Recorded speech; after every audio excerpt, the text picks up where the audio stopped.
네, 오늘은 성탄주일로 지키는 주일입니다. 성탄주일에는 이렇게 인사를 해야 되지요. 우리 좌우에 계신 분 이렇게 한번 인사하면 좋겠는데요. 메리 크리스마스. 네, 한 번 더 인사하겠습니다. 메리 크리스마스.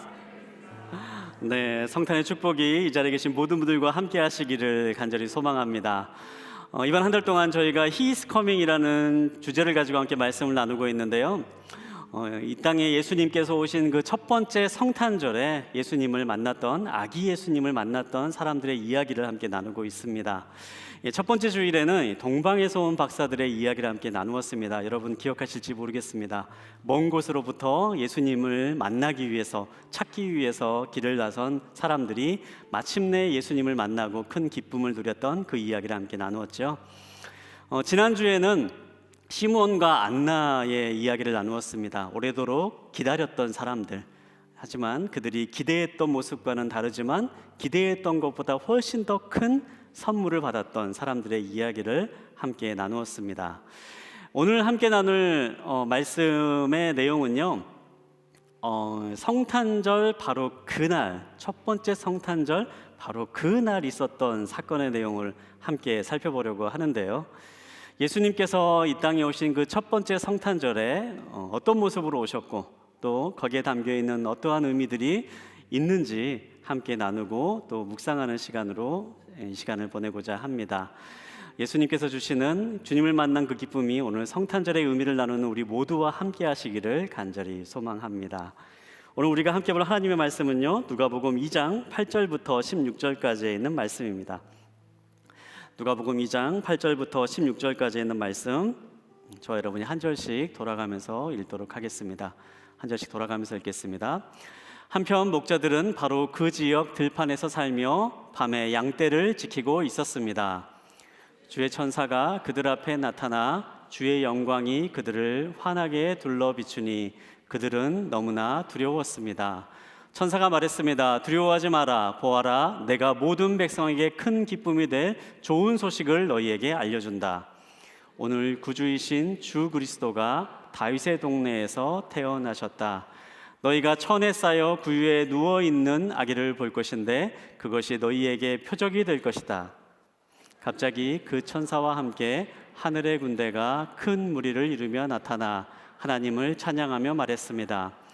지극히 높은 곳에서는 하나님께 영광이요, 땅에서는 하나님의 은총을 입는 사람들에게 평화로다. 천사들이 떠나 하늘로 올라가자 목자들이 서로 말했습니다. 베들레헴으로 가서 주께서 우리에게 말씀하신 이 일이 정말 일어나는지 보자. 함께 보겠습니다. 그래서 그들은 서둘러 가서 마리아와 요셉과 아기를 찾아냈습니다.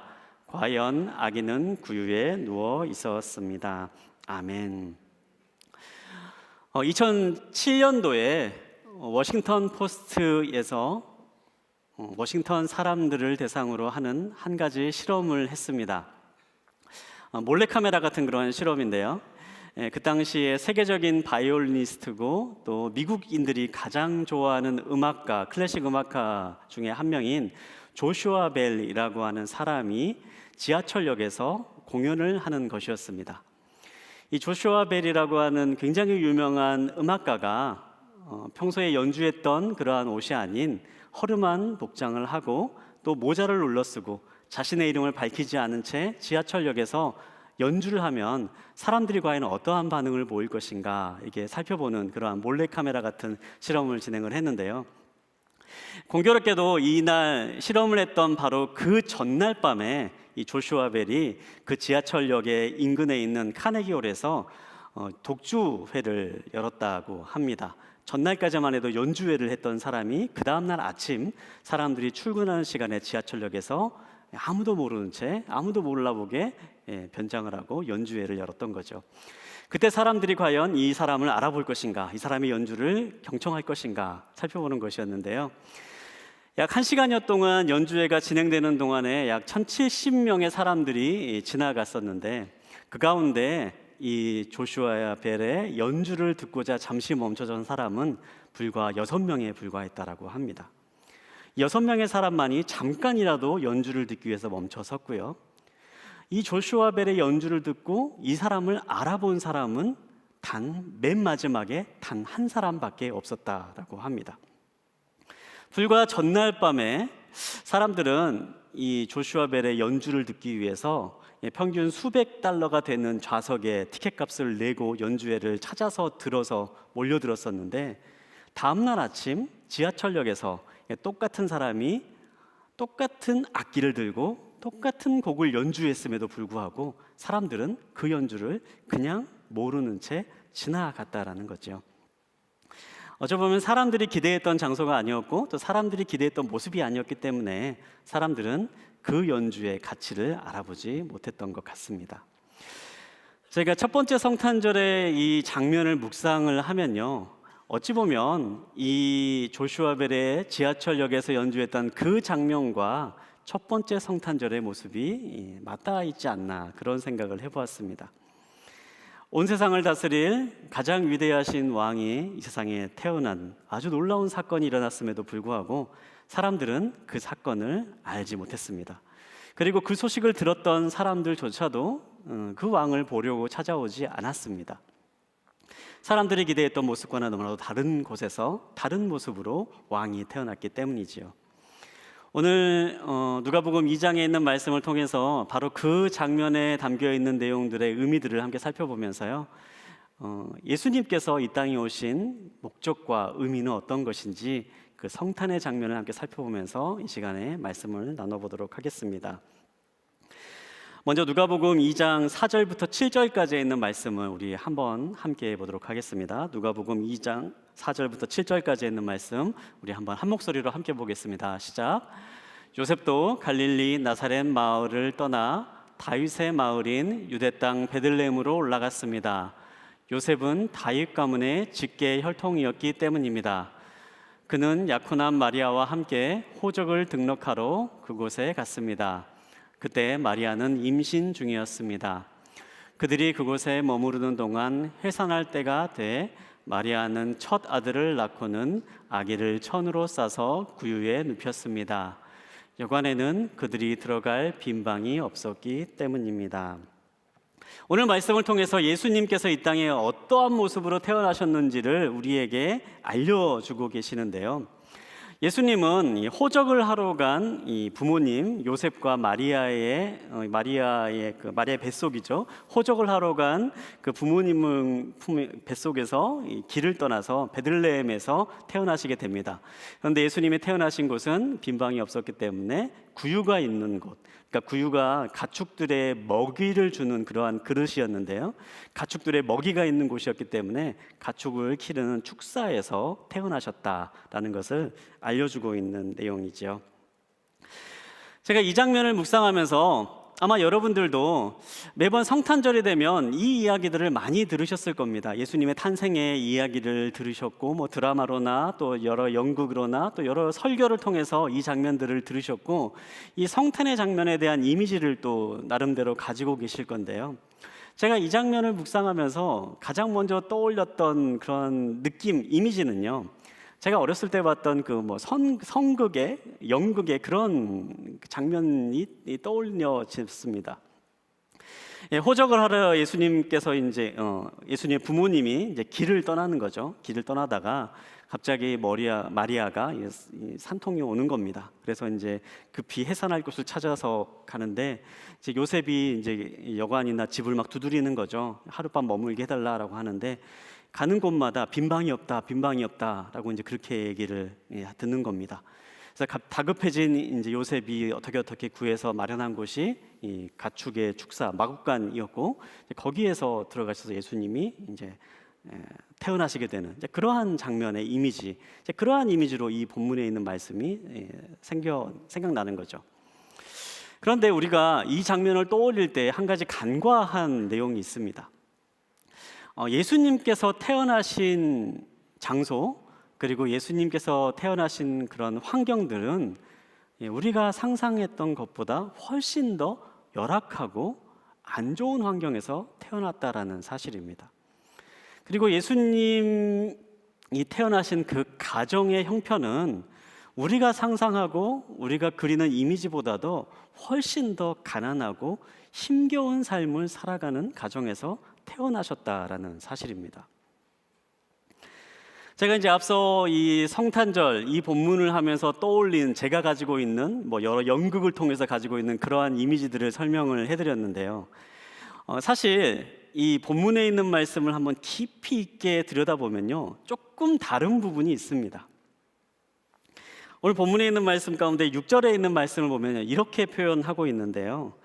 그들이 베들레헴에 머무르는 동안에 해산할 때가 되었다라고 그렇게 기록하고 있습니다.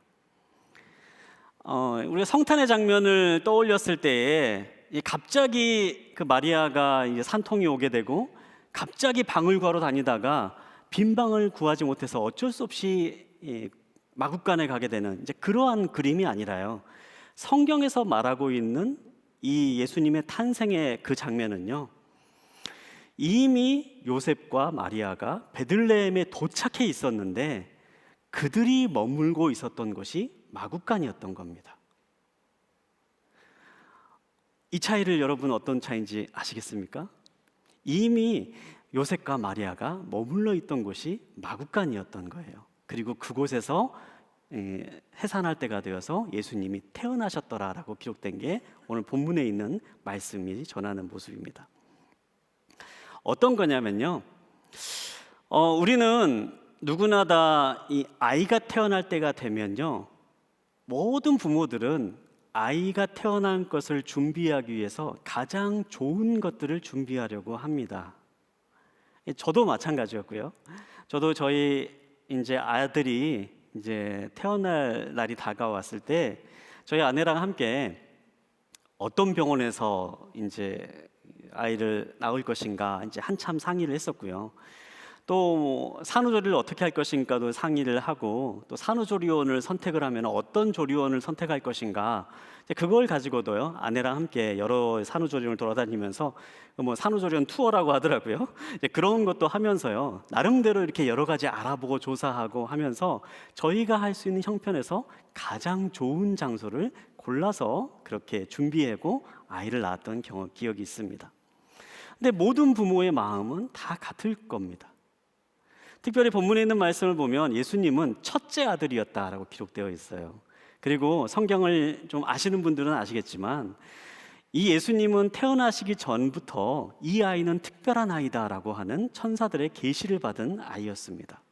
그런 아이가 태어났는데 어떤 부모가 그 아이를 위해서 가장 좋은 것을 준비하지 않겠습니까? 그런데 그럼에도 불구하고 마구간에 머물러 있었다는 것은요, 이 부모들이 할 수 있는 가장 최선이 그것이었다라는 겁니다. 누구도 가축들이 있는 곳에서 첫째 아이를 출산하고 싶어 하지 않으실 겁니다. 바로 옆에는 양들이 있고 가축이 있고 당연히 불쾌한 냄새가 나고 비위생적인 그런 환경 가운데 아이를 낳고 싶어 하는 어머니, 아버지는 없을 것입니다. 하지만 그럼에도 불구하고 이 부부에게는 그것이 최선이었던 겁니다.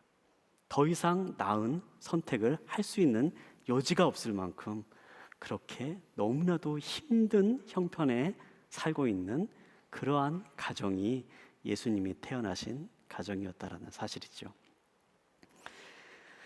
예수님은 우리가 상상하는 것보다 훨씬 더 열악한 환경에서, 힘든 가정에서 태어나셨습니다.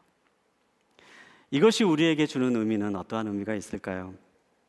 가장 첫 번째로 기억하기 원하는 사실은요, 그렇게 어렵고 힘든 상황에서 삶을 시작하셨던 예수님은 우리가 이 세상을 살아가면서 겪게 되는 모든 고통과 아픔을 이해하시는 분이시다라는 사실입니다. 예수님은 우리의 삶에 있는 모든 어려움을 아시는 분이시고 이해하시는 분이십니다. 이사야서 9장 6절에 있는 말씀을 보면 예수님이 어떤 분인지 우리에게 설명해 주는 예수님의 이름들이 나옵니다. 그 가운데 가장 첫 번째로 나온 이름이요, 기묘자 모사라고 하는 이름이 나옵니다. 이 기묘자 모사라고 하는 이 이름의 뜻은 영어 성경에서는요, 원더풀 카운셀러라고 이렇게 번역하고 있는데요, 말 그대로 놀라운 완벽한 상담자, 예수님이 바로 우리의 완벽한 상담자가 되신다라고 성경은 그렇게 예수님을 우리에게 소개합니다. 그럼 어떻게 예수님께서 우리의 완벽한 상담자가 되실 수 있을까요? 제가 원래 대학원에서 상담학을 전공을 했습니다. 제가 대학원에서 상담학으로 이제 공부하면서 처음 상담학 공부를 시작했을 때 제 마음 가운데 드는 마음은요, 뭔가 사람들에게 직접적인 도움을 줄 수 있는 어떤 것을 배우고 싶다라는 그러한 마음으로 상담학 공부를 시작을 했어요. 그런데 첫 상담학 수업에 들어갔을 때 선생님께서 저한테 계속해서 강조해서 하신 말씀이 하나가 있습니다. 상담은 말하는 게 아니고 잘 듣는 데서부터 시작한다라는 것이었습니다. 저는 이제 상담학을 공부를 하면서요, 이제 그런 상상을 했어요. TV에 나오는 유명한 박사님처럼 아이의 문제 행동을 하는 아이의 행동을 바로 보면은 저거는 뭐 때문에 그럽니다라고 바로 한 번에 진단을 내려주고, 저거 이렇게 하면은 고쳐집니다라고 얘기하면은 그 자리로 그냥 행동이 바뀌어지면서 뭔가 사람이 180도로 달라지는 그러한 뭔가 처방을 내릴 수 있는 그러한 일을 하고 싶어서 상담을 시작을 했는데, 막상 공부를 이제 시작을 하니까요, 계속해서 하는 말은요, 상담은 잘 듣는 겁니다. 상담은 충분히 들어주는 겁니다. 그런 말을 하는 겁니다. 섣불리 충고하려고 하지 말고 그냥 그 찾아온 내담자의 이야기를 잘 들어주고 그 사람을 이해해주고 그 사람을 격려해주면 그 사람이 거기서부터 회복할 수 있는 힘이 생겨납니다. 그렇게 이야기를 하더라고요. 사람이 회복되는 가장 첫 번째가요, 자신을 알아주고 이해해주는 사람을 만나는 데서부터 시작된다라는 것입니다. 이것과 비슷하게 40년 동안 트라우마를 연구했던 피터 레빈 박사님이 이제 이런 말씀을 하신 것을 본 적이 있는데요. 피터 레빈 박사님께서 이렇게 이야기합니다. 트라우마는 한 사람이 겪게 되는 그 경험의 고통으로 인해서 결정되는 것이 아니라 그 사람을 긍휼히 여기는 존재가 그 사람 곁에 있느냐 없느냐에 따라 결정되는 것이다. 한 사람이 굉장히 충격적인 사건을 겪고 그걸로 인해서 굉장히 심한 트라우마를 겪느냐 안 겪느냐의 그 문제는요, 그 사람이 얼마나 힘든 일을 겪었느냐 아니면 좀 덜 힘들었느냐, 그게 문제가 아니라 그 사람 곁에 그 사람을 이해해주고 그 사람을 지지해주고 격려해주는 한 사람을 만나느냐 안 만나느냐에 따라서 달라진다라고 그렇게 얘기하는 겁니다. 이러한 관점에서 예수님을 보면 어떻습니까? 예수님은 어떤 분이십니까? 예수님은 우리를 잘 아시기 위해서 이 땅에 오신 분이셨습니다. 우리가 겪을 수 있는 모든 아픔을 이 세상에서 친히 겪으셨던 분이셨습니다.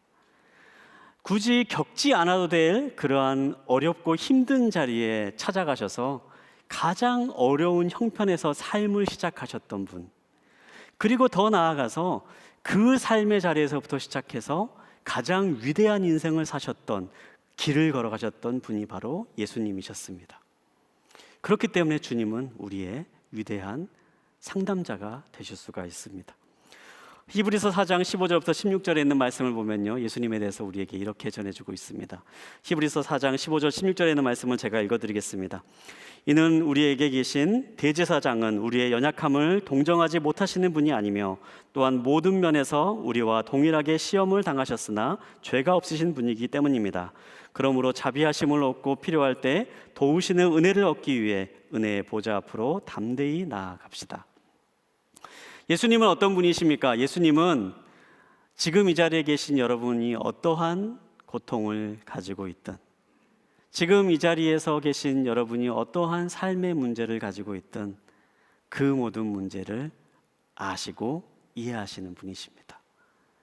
이 세상에 살면서 사람들이 겪게 될 모든 고난을 겪으셨던 분이시고 그 어려움의 한자리로 들어오셔서, 한가운데로 들어오셔서 그 일을 겪으시면서 하나님의 일을 행하셨던 분이십니다. 그 예수님을 만나시기 바랍니다.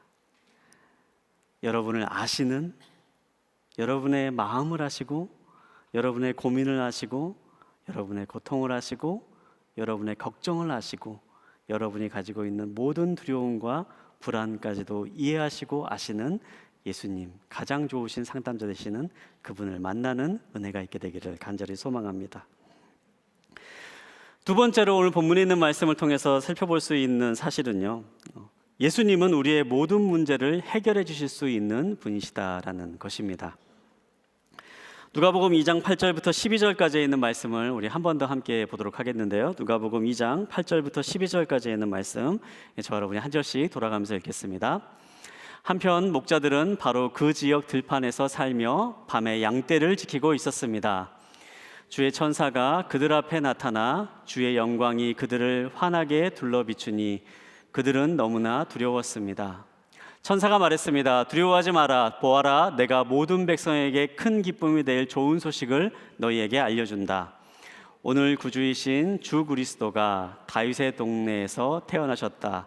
너희가 천에 쌓여 구유에 누워있는 아기를 볼 것인데 그것이 너희에게 표적이 될 것이다. 아멘. 오늘 본문에 있는 말씀을 보면요, 예수님이 태어나시던 바로 그 순간에 예수님의 탄생을 알고 있는 사람은 아무도 없었습니다.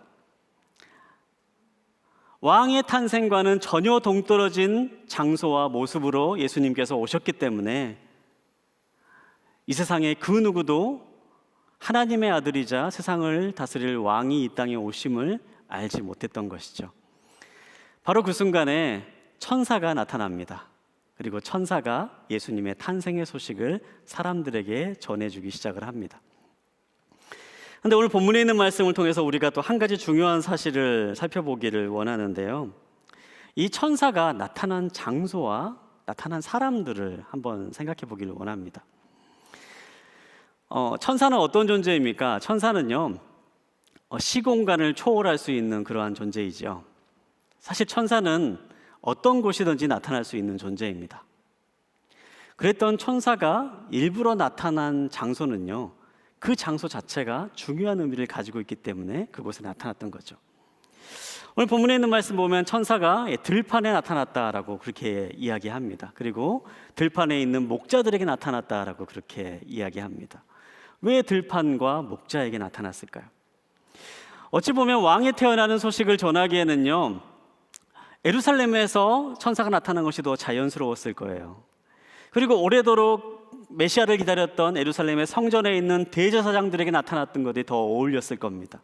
아니면 헤롯 왕궁에 있는 왕에게 나타나서 이제 이스라엘을 다스릴 왕이 났으니 너는 그의 말에 복종해라, 이렇게 명령하는 게 더 자연스러웠을 수도 있습니다.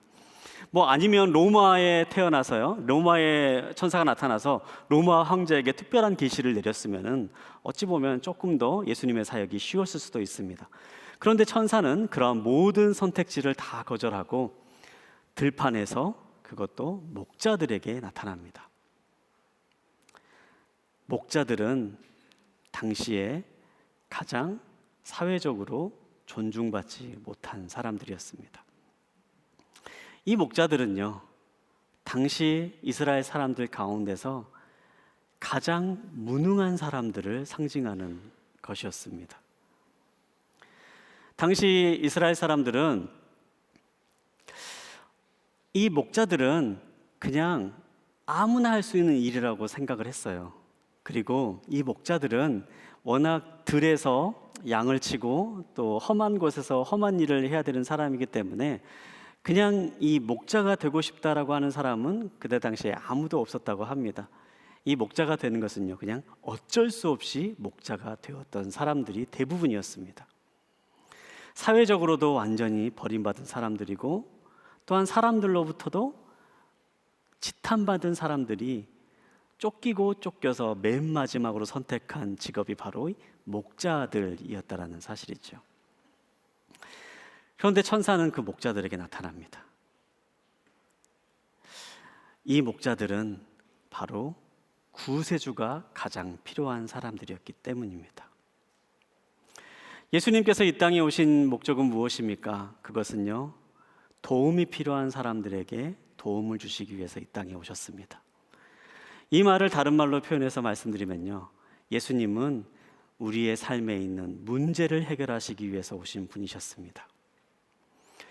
보통 사람들의 삶 가운데는 찾아볼 수 없는 모든 문제들 투성이인 목자들에게 일부러 천사들이 나타나 예수님의 탄생의 소식을 전하며 기쁜 소식이다라고 말했던 것은 바로 예수님께서 그러한 문제투성이인 사람들을 위해서 이 땅에 오셨고, 예수님은 바로 그 문제를 해결할 수 있는 분이심을 드러내시기 위해서 그렇게 성경에서 하나님께서 나타나도록 하셨던 것이죠. 앞서서 예수님은 우리의 좋은 상담자가 되신다라고 말씀드렸습니다. 예수님은 우리의 모든 형편을 다 아시는 분이십니다. 그런데 그것이 예수님의 모든 사역을 말씀드리는 것은 아닙니다. 예수님은 우리의 형편을 아시는 것을 뛰어넘어 우리들이 겪고 있는 모든 삶의 문제를 해결하실 수 있는 분이십니다. 성경에 나와 있는 예수님을 만난 모든 사람들은 그들이 가지고 있는 삶의 문제에 답을 얻었습니다. 마음의 아픔이 있는 사람들, 관계의 문제가 있는 사람들, 경제적인 어려움 가운데 있는 사람들이 예수님을 만나 예수님으로부터 답을 얻게 되었습니다. 몸이 아픈 사람들, 앞을 보지 못하는 사람들, 질병이 있는 사람들, 귀신 들린 사람들, 모든 사람들이 예수님을 만났을 때 예수님을 만남으로 인해서 그들의 삶이 가지고 있는 문제를 해결받았습니다. 문제가 중요한 것이 아닙니다. 누구를 만나느냐가 중요했습니다. 모든 문제의 답이 되신 예수님을 만나자 그들의 삶이 변화가 되는 일을 경험했던 거죠. 오늘 이 본문에 있는 말씀을 묵상하면서요, 찬송가 하나가 떠올랐습니다. 누가복음 2장에 나와 있는 이 말씀의 내용을 가장 잘 담고 있는 이 저들밖에라고 하는 그런 찬양인데요. 여러분 혹시 아시는 분이 계실지 모르겠습니다. 성탄절이 되면 우리가 흔히 부르는 그런 찬양인데, 저들밖에 한밤중에라는 찬송가의 가사를 보면요, 이렇게 나와 있습니다. 저들밖에 한밤중에 양틈에 자던 목자들, 천사들이 전해준 주 나신 소식을 들었네. 노엘 노엘 이스라엘 왕이 나셨네. 천사들에게 전해준 이 목자들의 예수가 나신 소식을 들었던 이야기를 설명한 이후에 이 찬송가의 후렴은요, 이 노엘이 반복이 되고 이스라엘 왕이 나셨다라고 선포하면서 이 1절이 끝나게 됩니다. 이 노엘이라고 하는 것은 어떤 말일까요? 이 노엘이라고 하는 말이 이 크리스마스를 상징하는 그러한 말로 예로부터 많이 사용됐던 말이었다고 하는데요. 사실 이 노엘이 왜 크리스마스를 상징하는지 정확한 의미는 알지 못하지만요, 어떤 학자의 말에 의하면 이 노엘이 성탄절 아침에 했던 사람들의 인사말로부터 시작되었다라고 그렇게 이야기합니다. 성탄절 아침에 예수님의 탄생을 함께 인사하며 사람들이 이렇게 영어로 이야기했다고 합니다. Now all is well. Now all is well. 이렇게 사람들에게 인사했다 그러죠. 모든 것이 이제 다 괜찮습니다. 예수님이 탄생했기 때문입니다. 성탄절 아침마다 이렇게 사람들에게 인사했던 것이 노엘로 변해지면서 그렇게 전해져 내려왔다라고 그렇게 이야기합니다. 예수님이 오셨기 때문에 모든 것이 괜찮습니다. 예수님은 우리가 가진 모든 문제에 답을 주실 수 있는 분이시기 때문입니다. 예수님이 탄생하셨기 때문에 모든 것이 괜찮습니다. 바로 그 고백이 성탄절 아침에 사람들이 나누었던 고백이었던 것이죠. 마지막으로 김봉준 씨가 온 세상에서 끌어모은 감동이라는 책에서 쓴 이야기 하나를 함께 나누며 오늘 말씀을 마치려고 합니다. 책에 나온 이야기를 그대로 한번 읽어드리도록 하겠습니다. 어렸을 때 운동회 경기 중 지금도 잊혀지지 않는 게 있다. 장애물 경주이다. 우리 반에서 2명의 선수가 나갔는데 한 아이는 육상 선수였고 또 다른 아이는 키가 가장 작은 아이였다. 땅하는 신호음과 함께 육상 선수인 아이는 당연히 먼저 뛰어나가 사다리를 통과하고 뜀틀을 뛰어넘어 가마니까지 뒤집어쓰고 나왔다. 저만치 앞에 놓인 쟁반 위에 밀가루에 얼굴을 파묻고 접혀진 종이를 입술로 물었다. 그리곤 관중 속으로 손살같이 뛰었다. 접힌 종이를 펼치는 순간 그 아이의 얼굴이 굳어졌다. 앞불싸 접힌 종이 속엔 할머니라고 쓰여 있지 않은가. 그 친구가 아무리 잘 뛰면 뭐하나 할머니가 뛰질 못하는 걸. 결국 그 아이는 다 이긴 경기를 놓치고 말았다. 반면에 키가 작은 아이는 종이를 펼치는 순간 얼굴이 환해졌다. 체육 선생님이란 글씨가 뚜렷하게 쓰여 있었기 때문이다. 얼씨구나 하고 선생님 손을 잡고 뛰는데 아이의 걸음이 시원찮았던지 체육 선생님은 얘 안 되겠다, 내 등에 업혀라 하시곤 아이를 들쳐업고 뛰기 시작했다. 1등으로 들어온 건 두말할 필요가 없다. 인생의 경주도 마찬가지다. 많은 장애물과 고비가 있다. 빨리 가고 못 가고는 내 바램과는 별개의 문제이곤 하다. 그렇지만 예수님과 함께 뛰는 경주라면 이야기는 달라진다. 예수님께서 내 손을 잡고 뛰시다가 시원찮으면 내 등에 업혀라 이렇게 말씀하신다. 저는 성탄절의 의미가 바로 여기에 있다라고 믿습니다.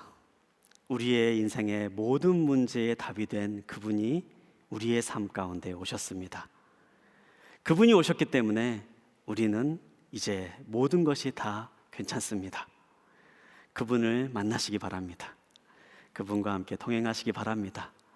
성탄의 기쁨을 온전히 누리시기를 간절히 소망합니다.